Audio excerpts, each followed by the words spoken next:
Louvado seja nosso Senhor Jesus Cristo.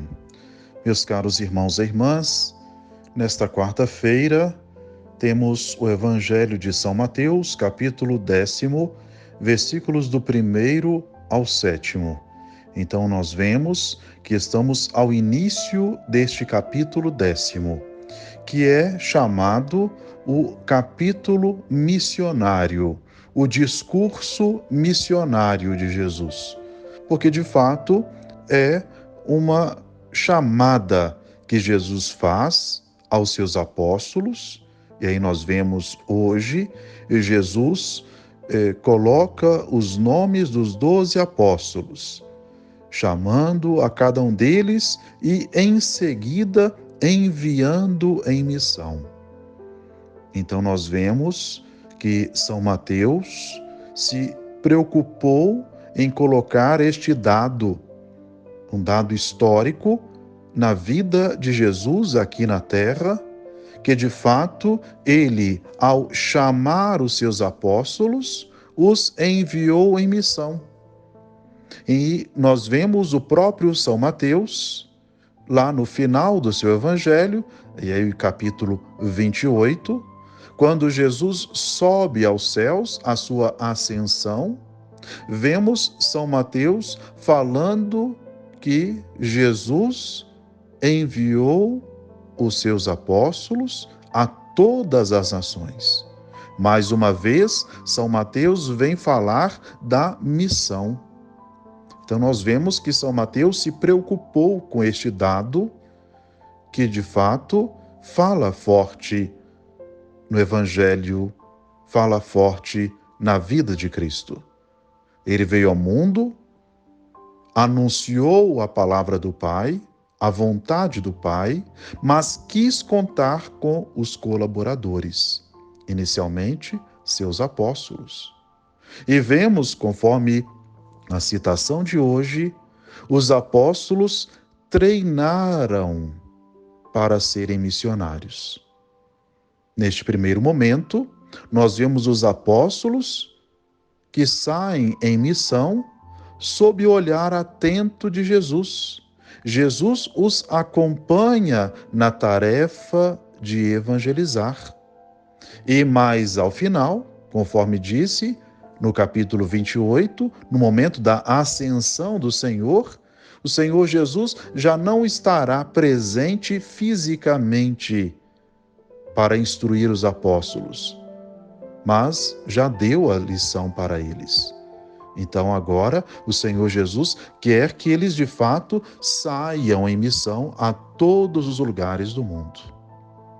E vemos então neste evangelho de hoje que em seguida, depois que Jesus citou os nomes dos apóstolos, vemos que ele dá as recomendações para a tarefa missionária. Primeira recomendação: não deveis ir aonde moram os pagãos, nem entrar nas cidades dos samaritanos.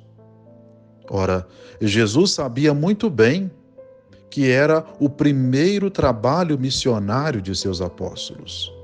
Por isso, ele quis amenizar os esforços deles. Jesus não quis cobrar de imediato uma atitude de anunciar o seu evangelho aos lugares difíceis, às pessoas difíceis. Mas ele amenizou. Então nós vemos a preocupação de Deus para que o trabalho evangelizador tenha frutos e os missionários possam se alegrar pelo trabalho realizado. Imaginemos ao contrário.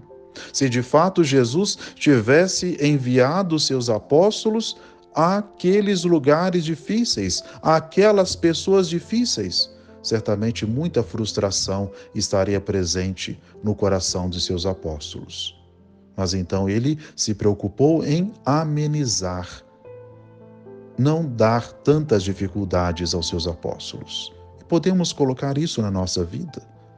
Sabemos que a tarefa de evangelizar, ela traz para nós dificuldades.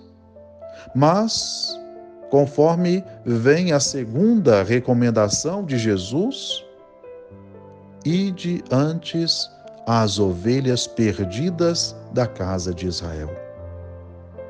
Quer dizer, o Senhor Jesus quer que o seu evangelho, a sua palavra, chegue aos corações daqueles que estão afastados da fé. Vejamos, temos aquela expressão, aquela pessoa está perdida, aquela pessoa já não tem mais jeito. Nós temos o Deus que é o Deus da esperança. Ele conta conosco nesta tarefa. Sobretudo, ir ao encontro daqueles irmãos e irmãs que nós bem sabemos que antes conviviam conosco na oração diária, na participação na Santa Missa, na vida da igreja, e depois, por um motivo ou outro, se afastaram. São estes que nós muitas vezes consideramos como perdidos, que o Senhor quer que nós sejamos sinais de esperança para eles. E por fim, nós vemos Jesus pedindo que, pelo caminho, os apóstolos anunciem que o reino dos céus está próximo. O Senhor quer que o seu reino seja comunicado, que é a vida nova que Jesus veio nos trazer. Nós temos o Deus fiel. Lá no Antigo Testamento, vemos Deus se comunicando ao povo por meio dos profetas. Depois, vemos o próprio Jesus anunciando a palavra do Pai. E agora, no tempo em que nós nos encontramos, é o tempo da nossa missão. E esta fidelidade a Deus, de Deus, conforme dizia, significa que Ele acompanha o nosso trabalho. Muitas vezes nós queremos colocar desculpas, nós criamos tantas situações para não colocar a nossa vida à disposição do Evangelho. O Senhor conta conosco. E por isso nós devemos tomar consciência de que Ele é fiel. Ele acompanha os nossos passos, acompanha as nossas ações. Então, que saibamos reconhecer esta presença do Senhor que nos envia em missão. Saibamos colaborar com o mundo, colaborar com a evangelização a tantos de nossos irmãos que estão afastados de Deus, que necessitam de um toque da nossa parte, de uma palavra amiga, de uma palavra de esperança, para retomarem o caminho de Deus. Sejamos instrumentos do amor de Deus no meio do mundo. Sejamos os novos apóstolos de Cristo. Ele conta conosco. Ele dá as suas forças a cada um de nós. Que o Senhor possa inspirar a cada um de nós como agir, o que falar, o que fazer, e assim sejamos dignos colaboradores da sua obra. Abençoe-nos o Deus, que é Pai, Filho e Espírito Santo. Amém.